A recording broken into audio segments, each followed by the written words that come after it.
Now, brothers and sisters, mapadayon ta sa ito ang preaching series. No, the message that changed the world, and I hope and I pray nga ang ato ang preaching gikan sa January hantod karon igsoon kay niingon man ta the message that changed the world. Are we changed by the message of the gospel? That's the question. No? Nga nabag-o ba ta sa mensahe, no, sa maayong balita, no, mahitungod kang Kristo, mahitungod sa gugma, kaluoy o grasya sa Dios. Kay mo man na igsoon. That's the point. No? How can we tell the world be changed by the gospel of Christ if we are not changed by the message that we are preaching? So importante na siya igsoon. That's the building up of integrity in God's word. No? So in 2 Corinthians chapter 4 verse 5, no, mo na giingon ni Apostle Paul, you see, we don't go around preaching about ourselves. We don't preach ourselves. We preach that Jesus Christ is Lord, and that is the heart of the gospel. And we ourselves are your servants for Jesus' sake. So you see, the message that changed the world is not the system of the church. It's not the discipleship system. It's not the system for evangelism. It's not the name of the church. It's not the name or unsa kahawd ang tigwali. No, it is Jesus Christ. It is Him. He is the message that changed the world. Amen. So because Jesus is the message that changed the world, and so you look at, you study, and you preach the life, the death, and the resurrection of Jesus. And that is the gospel. No, mo na sum up sa gospel igsoon. Mo na nibag-o sa kalibutan. Sa panahon ni Kristo, sa panahon sa mga apostolos na grabe ang paglutos, no, nga ang Christianity kulto pa. Walay legal acceptance, dili accepted sa gobyerno, ginalutos. Tanang klase nga paglutos, makita nimo na, mabasa nimo na sa history. Igsoon. No, sa panahon ni Emperor Nero, luoy kayo ang mga Kristiyano. Pag nabaniog ka nga Kristiyano ka, maski unsa pa ka prominente na kay posisyon sa Roman government, you will be compelled to deny your faith publicly, and if not, you will face the consequence. They will remove your status, maski unsa pa ka kadato, and then they will feed you to the lions. Anak ka grabe. No? Kung yung kag interpretation of the book of Revelation, the marking of the beast, 99% makita nimo ang fulfillment sa panahon sa Roman Empire. No? Panahon sa Roman Empire. No, karon di ba ang hugong-hugong istorya is the vaccine, is the fulfillment of the marking of the beast.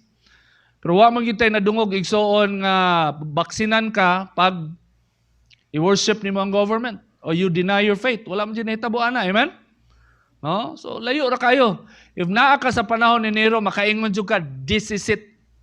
Madato, mapobre, Roman citizen ka or dili.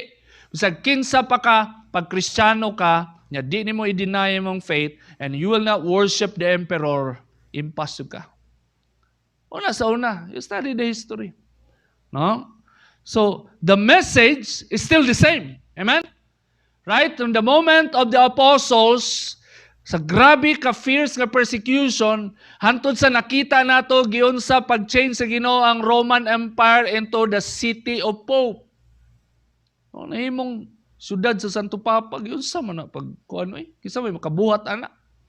No? Hantod ni spread ang Christianity ug nahimong major world religion. Is it because of the system? No. It's because of the message, and that is what Apostle Paul said. We don't go around preaching ourselves. We preach Jesus Christ as Lord. Amen? No? So diha ta motuki sa iyang kinabuhi, sa iyang pagkamatay, ug sa iyang pagkabanhaw. So ato ang ikaunom nga lesson, Christ the perfect man. Tukion nato, no, his life, no, as a perfect person, a sinless person. Mo na ato ang tanawon igsoon, Dako kayo ang pasabot, dako kayo ang katuyuan sa Dios. No, nganong si Kristo perpekto. No, the world is so broken and flawed, it is very unusual and very beyond human. No, to meet somebody who is perfect and sinless. Na ba kay na-meet nga tao igsoon nga grabe ka perfect? Tanan perfect apil hinapay, di gud musukol. No, perfecto yun ba? Wagi sami. Na ba kay nahimamat ana, kaingon jud ka nga wa pa man jud pastor. Kay apil mga pastor daghang pabadlong. No, mabaniog pa, man-news pa. Na-expose og grabing-grabe mga senior pastor, mga founder ministry sa US, grabe. Pagpakaula, mga sikat kayo, mga tag-iya o kanang mga kanta nga, favorite nga kanta nato, nga ginakanta nato sa church. No, they were flooded with moral failures. Grabing imperfection, no? Mo na ito nakita sa kalibutan. So makita tag tao nga perpekto, as in 100% perfect and sinless, makuratan jud ka. No, Christ's existence as a perfect sinless man caught the attention of the world. No, mo man ni nakapa unique kan Kristo igsoon. No? Perfect, sinless. So tanang tao sa tibok kalibutan, diha ka. Di ba? Kaya mo ka perpekto nga tao, napadayon ana. No? Sinless, wagi sala. No? Napadayon ana. Mao na diha nakuha ang attention sa tibok kalibutan igsoon. No, the perfect sinless man caught the attention of the world, and that is Christ, and made Christ as the subject of deep study and inquiry, and as well as mockery and blasphemy. No, kayo sa sila, but na din na tinuod, atik-atik ra na, way perfecto nga tao. Wala gyud. Tinuod ka, wagi perfecto nga tao. Mo na tong hisgutan. What does the Bible say about Jesus Christ as a perfect and sinless human being? Kailangan nato ni maklaro, hayag sa Biblia nga si Kristo perpekto og walay sala according to the Bible. 1 John chapter 3 verse 5. It says, "And you know that Jesus came to take away our sins, and there is no sin in him." Amen? Klaro kay na igsoon. There is no sin in him. No? In 1 Peter chapter 2 verse 22, He, Jesus, never sinned, nor ever deceived anyone. Wagi daw siya nibuhat og sala, og wagi daw siya giilad nga tao. Pasabot ani, wa po ni nangutang. Di ba? Pag mangutang ka niya, di ka mabayad, nangilad man ka na. No? Wagi siya giilad. Wagi siya nibuhat og sala. 2 Corinthians chapter 5 verse 21, "For God made Christ who never sinned." Who never sinned, no, to be the offering for our sin, so that we could be made right with God through Christ. No, grabe, klaro kayo. Jesus Christ never sinned. Now in Hebrews chapter 4 verse 15, gingon din this high priest, is talking about Jesus, the high priest. This high priest of ours understands our weaknesses. For he faced all of the same testings we do, yet he did not sin. Amen?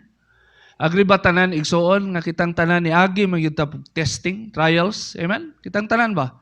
Testing, klase-klase. Pero agri ta tanan igsoon sa kadaghag testing ug trials na kaingon ta na bulaso ta sa sala. Amen? Nasayop ta. Sa words, sa deeds, natay na hurt ubang tao, gitest ta. No, sa yawa, unsa ba nga klase nga testing, kwarta, or sa character. Di ba niya? Kadaghanta na pandol. No, kadaghanta na sayop. Masitag pangayog pasaylo sa ato ang gibuhatan sa ingon ug sa Dios. Kay tao ta igsoon, natayon ana nga tendency. Si Kristo sa gitestingan pod. Og layo ra ang ato ang testing igsoon. Wa man ta testing nga grabe ni dugo gyud nato ang baba. Nabay nasumbagan diri. Na-test yung ka, nangapangag ang imong ngipon, kaingon yung ka, grabe na yun nga test. Siyarog, di pa ko kasalaan eh.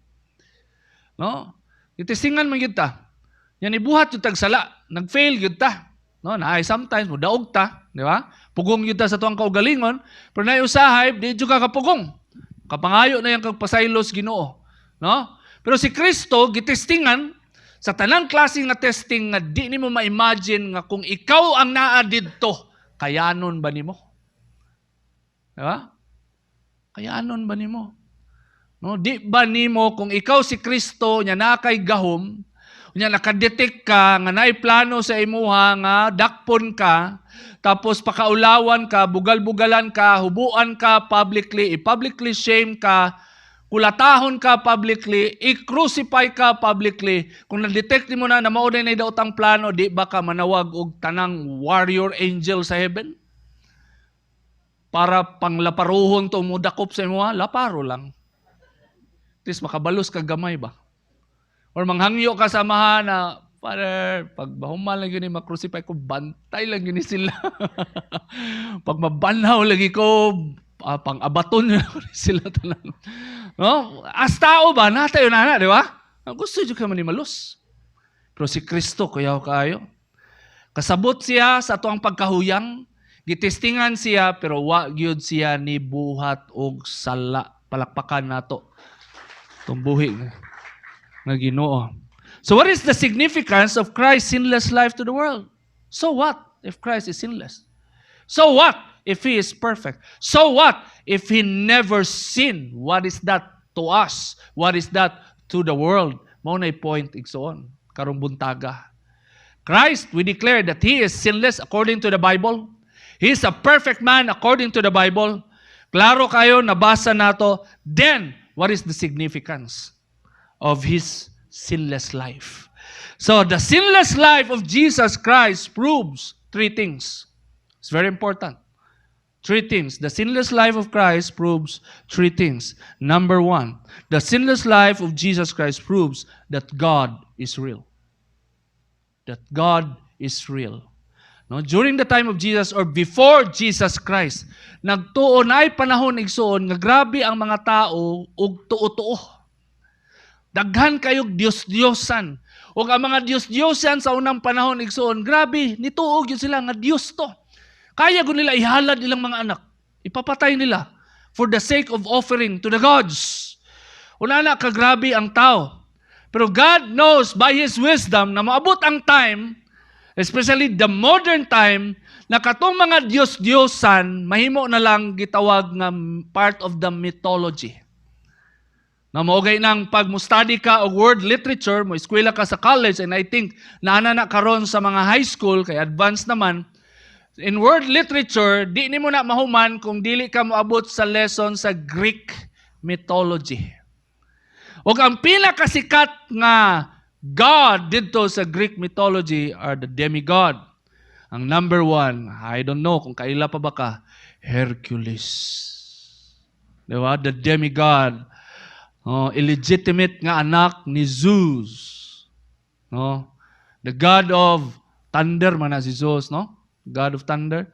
So, niabot ang time nga ang tao na-awaken niyang mind nga ang mga Diyos-Diyosan sa unang panahon nga gi-consider nga tinuod, mahimo na lang mythology, myth, tuo-tuo, part of the culture. Pero dili na gyud tinuod, di na gyud ma-accept as truth. And then here comes Jesus Christ before that modernization. No? Si Kristo ang nagpalubog sa tanang mythology. Kaya out of all those gods and goddesses na ay usa nga nilusot ug mao na si Kristo. Ug ang ihang sinless nga kinabuhi igsoon nagpamatuod nga tinuod nga naay Dios. No, in 1 Peter chapter 2 verse 22, no, basahon nato balik, He never sinned nor ever deceived anyone. Unsay pasabot ana? Tungod kay wala siya'y sala ug wala siya'y giilad igsoon, so tanang nigawas sa ihang baba, tanang belief nga iyang gi-release, teaching nga iyang gitudlo igsoon, kailangan seryosohon. Kay nagikan sa usa ka tawo nga wa gayud nagpakasala. Nagikan sa tawo nga wala gayoy track record nga nangilad igsoon. So unsay mo ibungat niya, unsay itudlo niya, mao yung naghatag og impact sa tibuok kalibutan. So tanaw nato, iyang first preaching, Matthew 4:17.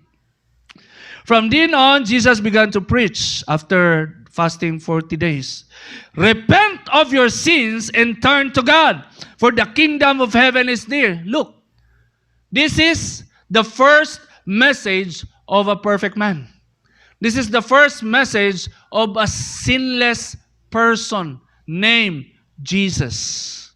Okay, hang message, he challenged the world to repent from their sins and turn to God. If he is not sure that God is real, then there is no compelling reason to call everybody to repent. Wala. Wala'y rason nga nung maghinulsol man mo, may Diyos nga tinuod. Amen? Anong maghinulsol man ang kalibutan? Wala man. Di man tinuod nga na ay Diyos. Subjective man ang God. You can create your own God. Even you can be your God of yourself. That is the modern God of today. But Christ, the sinless man, preached, repent of your sins and turn to God. So he declared that God is real. That he is a serious God. And that God has a kingdom, and that kingdom is coming. That kingdom is coming. The God that is a real God, no, nag-challenge no, sa tanan nga maghinulsol kay haduol na ang iyahang gingharian. No, in Matthew 27 verse 46, mo ni senaryo igsoon nga nagbitay si Kristo sa cross. No, so kung imuhang sutaon og maayo unsa ba katinuod ang mensahe ug ang conviction sa usa ka tawo, mahibal-an nimo na pag naa siya sa iyang grabe nga testing sa kinabuhi. Amen? Do you agree with that? No, tanan nimong gibula-bula sa imong baba, pag healthy kayo ka, nindot ang dagan sa panahon, you can say any wonderful, beautiful, powerful statement na pwede nimo ingon, pwede isog kay ka. Pag naa ka sa posisyon, naa ka healthy kayo ka, nindot imong paminsar. But how about we change the situation? How about you are the person nga gipakaulawan, gibunal-bunalan, gihubuan o gilansang sa krus? Pariha ba gihapon ang imong conviction? Mao man na. And this man, Jesus, the sinless perfect man, he said in verse 46. About the 9th hour, Jesus cried out with a loud voice, saying, Eli, Eli, lama sabachthani. That is, my God, why have you forsaken me? Yung kapastor, mura nag-doubt si Jesus. Mura nangutana, Lord, nganong ipasagdan man ko nimo. No, let's look at the statement. Remember that Jesus is fully 100% man. So tanang ma-experience, possible ma-experience sa tao nga dilemma, pain, and suffering, ma-experience niya. Nakatisting ba kaigsoon, nagilabdan kag ulo? Tungod sa sakit sa ngipon. Kasi sakit ang ngipon. Kaya mo na ilamba-lamba imong ulo gani sa bungbong. Bintag mamatay na lang ko. Ngipon pala. Gusto na ka mamatay. Lord, asa naman ka, Lord? Asa naman ka, Lord? Diba? That's a human experience. Now, when you are in a great pain and suffering, you will ask that question, if you believe in God. Diba? Pero kung wa ka nituo sa Ginoo, di man ka manawag o Ginoo og mangutana, asa naman ka, Lord? Kay first and foremost, wa man kakaila sa iya. And first and foremost, kinsa na nga Lord? Diba? Never yun mo nabuhaton. Ang imo lang ingon, gusto na ko mamatay, gusto na ko mamatay, gusto na ko mamatay. Maura dyan na mo ingon. If you're a cancer patient, tapos experience ka grabing pain, inom na kag mga pain reliever, di na ka matablan, mo man ay ginaingon sa mga cancer patient. Gusto na dyan ko mamatay, gusto na dyan ko mamatay. Wa may mingon na, Lord, asa naman ka, Lord, tabang, asa naman ka. Di ba na ang ipangutana? So the point there, igsoon, samtang naa siya sa cross, wala ang belief, no, nga first hand iyang giwali that God is real. Even naa siya sa cross, he still declare that God is real. Amen? Anak ka seryoso. Diyan na itong mabaniog. If you study the life of Jesus, you will say that there is a true God in this earth. There is a true God in the universe. No, in John 20 verse 17, after the resurrection of Jesus, klaro gihapon kayo, he said to Magdalene, "Do not cling to me, for I have not yet ascended to my Father. But go to my brethren and say to them, I am ascending to my Father and your Father, and to my God and your God." It's very clear that God is real.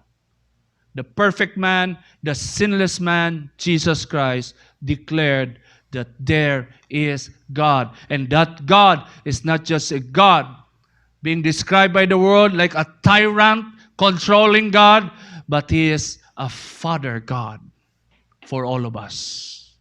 Amen? Not just a Father God, a loving Father. Now, thoughts to keep. Since Jesus lived a perfect life, we are sure that God is not a myth. Amen? Ang kaperpekto sa kinabuhi ni Kristo, nagpamatuod nga ang Dios dili tuo-tuo lang. Tinuod nga naay Dios. Amen? Muna mo remind sa kalibutan. Maunang igsuon sa country like Europe or US, grabe nila ginabawal pag panahon sa Christmas, walaon ang name ni Jesus, tanggalon niya ang name, nganong allergic kay sila sa name ni Jesus. Pero kung Muhammad, sa mga Buddhist, wala sila problema, ana. Pero nganong kay Jesus ma-allergy? Ngano man? Because the name of Jesus will trigger people to look at and consider the truth of the gospel. Since Jesus lived a perfect life, we are sure that what He said about God is true. Amen? No doubt. Unsay giingon niya mahitungod sa Dios tinuod, wala na'y pangutana, dili na nato makontra, kay walay laing tao nga katuohan nga nag-exist sa kalibutan nga nahisulat sa history, si Kristo lang. Amen? Ang mga followers ni Jesus, nirelay lang sa unsay mensahe ngayon gidala. Pero daghang mga followers na nitipas, nagtudlo og mga teaching nga bisag unsa na lang. Munang daghang mga religion nga di mo tuo nga si Kristo Dios.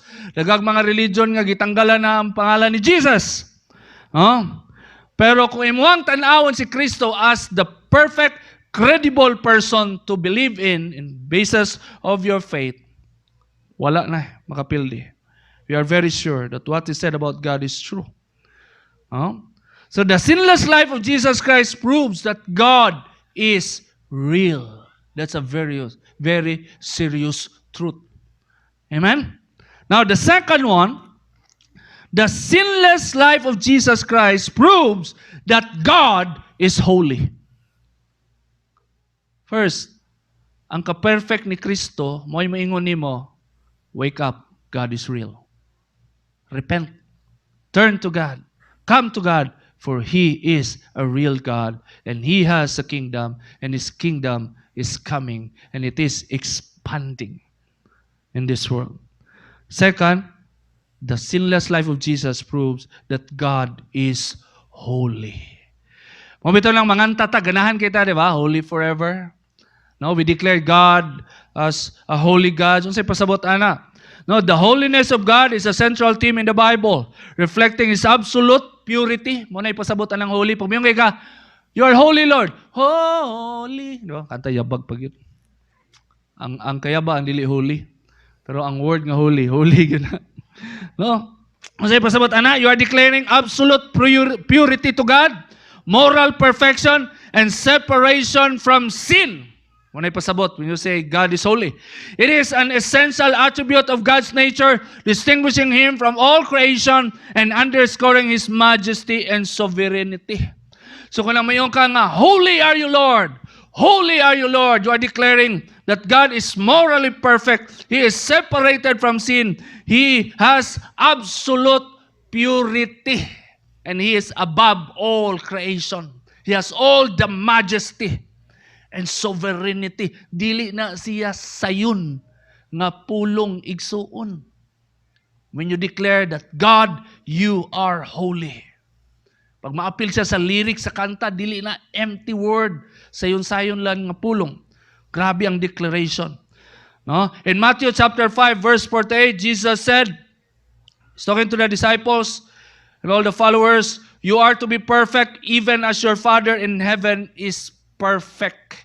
He's talking about the Father as a moral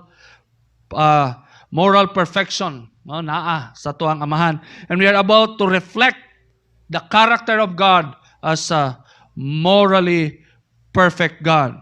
And 1 Peter chapter 1 verse 15 to 16, it says, "But now you must be holy in everything you do, just as God who chose you is holy. For the scriptures say, you must be holy because I am holy." No, gingon na sa Biblia. And we are about to reflect God's holiness because God is holy. When you say God is holy, He is, He has absolute purity, morally perfect or moral perfection, and separated from sin. Wala gyud sala or kangit-ngit gikan sa Dios. No? And that's our God. And so if you look at the perspective in the eyes of a perfect God, magkurog ka igsoon, nga naman. Grabe, taas kayo ang standard. Walay makapasar, igsoon. No, for example, in Leviticus 22 verse 20 to 21, unsay ang demand sa mga Israelite people when offering something? He said in verse 20, "Do not present an animal with defects, because the Lord will not accept it on your behalf." Oh, lagi mo ng Biblia. Kung mo-offer ka sa iyaha og kanding, namias kilawin, no? Kung mo-offer ka sa iyaha og kanding, kung kanang kandingan na kandingon kayo, og sa iyang pagkakandingon, gikagid ang dalunggan na gikagid. Or napikot ang mata, kaya ambot, unsabay na hitabo, ni kaon og sagbot nga naitunok. Nya gidala nimo sa templo, nakit-an sa mga pari didto nga, uy, na may nuka ang kanding imong gidala, gamay diri sa tumoy. Nya nung pikot man eh. Dili ni pwede.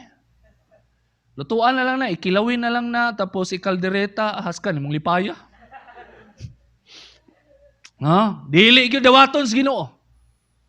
Dili gyud dawaton. Klaro kayo. Verse 21. "If you present a peace offering to the Lord from the herd or the flock, whether it is to fulfill a vow or is a voluntary offering, you must offer a perfect animal." Kaingon lagi ka, Pastor, grabe mo yun, sikat mo yun yung giingon nga no man is perfect. Pero na de perfecto nga animal, no? Nahaag yun. May pang mga animals, i-consider nga perfect. Because they are not moral beings. They are just animal. Mabitaw nang pagbawala ka sa mga morality, tawagon ka animal, di ba? Mausab ang meaning. Bisayans kay ang meaning, nahimo lang demeaning. No? Pero grabe, ingon, you must offer a perfect animal. It may have no defect of any kind. Maunay dawaton sa Ginoo when it comes to offering. Unana ka stricto ang Ginoo nga naman because He is a holy God. His holiness. No, maunay pasabot ana igsoon. No, karon, what is this about us? No, when we say God is holy. Hebrews chapter 10 verse 11 to 12. No, giingon gipaklaro diri sa Hebrews para masabtan nato. "Under the old covenant, the priest stands and ministers before the altar day after day, offering the same sacrifices, which is perfect animal sacrifice, again and again, which can never take away sins." Perfect offering nga animal gi-offer sa Ginoo, which is siya mismo ang nag-require, dili og dili makapawala sa sala sa tao. It can only cover sin but not take away sin. In verse 12. "But our high priest, and that is Jesus, offered himself to God as a single sacrifice." He offered himself to God as a perfect sacrifice, sinless, without defect. And that is our Lord Jesus. He offered himself to God as a single sacrifice for sins, good for all time. Then he sat down in the place of honor at God's right hand. Dito na nimo nakuha ang point. The sinless life of Jesus proves that God is holy. Because God is holy, He cannot accept imperfect sacrifice. Because He is a holy God. And no wonder He will execute judgment and justice because He is a holy God. But at the same time, He is a loving and merciful God. And how can you solve the puzzle? It can only be solved through the life, the sinless life of Jesus Christ. Wala man gyud tao nga perfect. No? So si Jesus ang nahimong sakripisyo aron kitang tanan nga nito kang Kristo madawat sa usa ka balaan nga Dios. Is that a point? No? That's the point. In 1 Peter chapter 1 verse 18 to 19.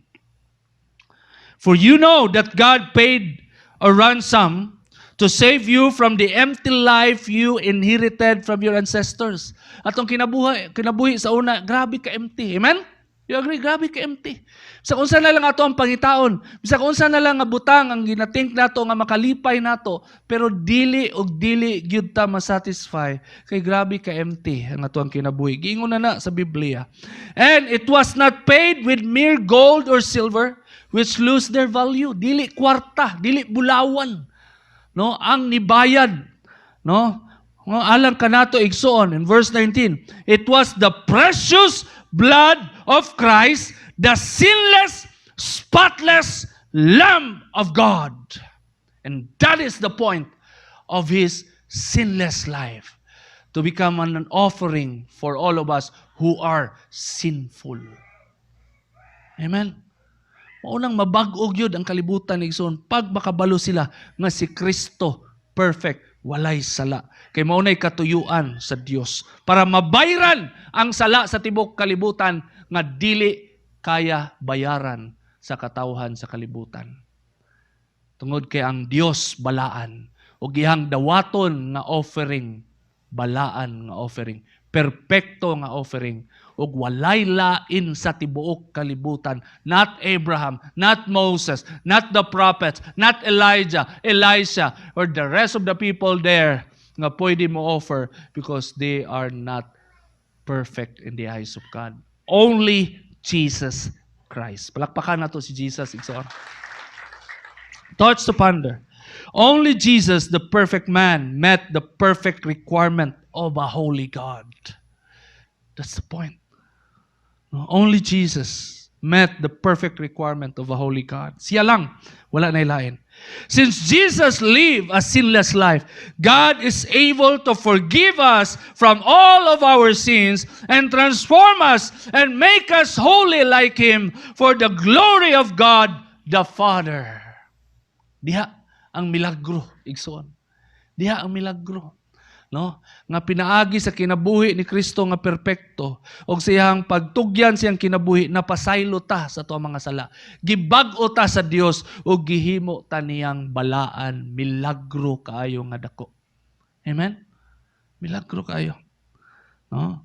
So that's why when you look at the perfect life of Christ, mo na mo realize mo hatag sa imo og dako nga mensahe that there is a holy God and He requires a perfect sacrifice that you cannot give.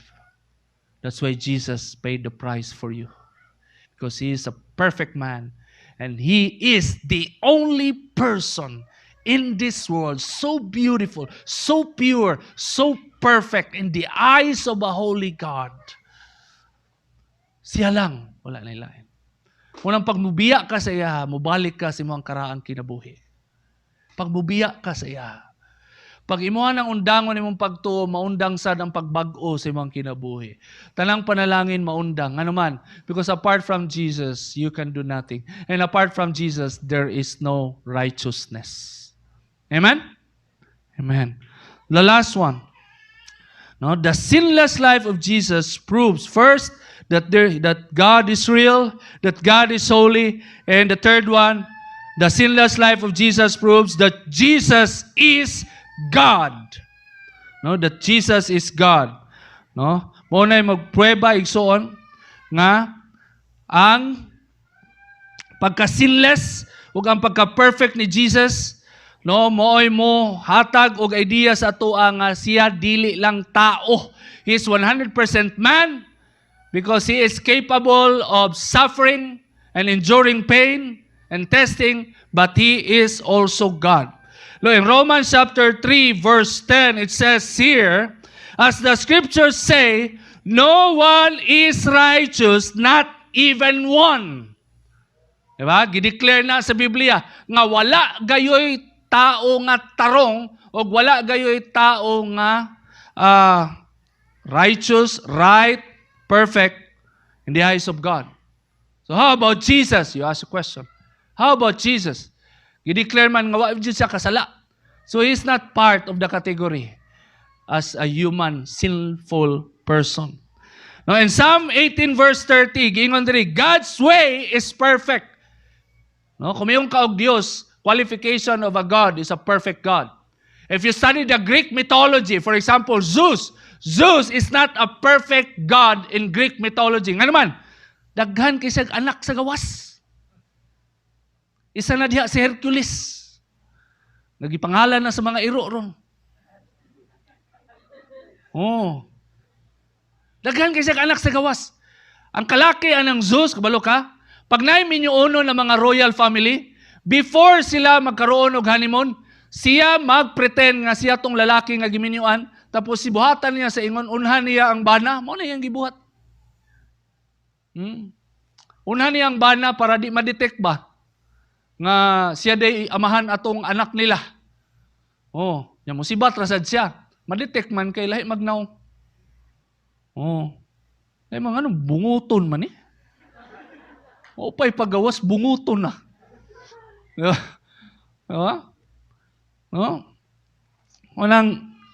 Ang standard, perfect. No? And Mark chapter 10 verse 17 to 18. No, it says here, the rich young man ni approached kay Jesus. No? As Jesus was starting out on his way to Jerusalem, a man came running up to him, knelt down and asked, "Good teacher, what must I do to inherit eternal life?" Mo na ipangutana sa usa ka rich young man. No? Then ingon si Jesus in verse 18, "Why do you call me good?"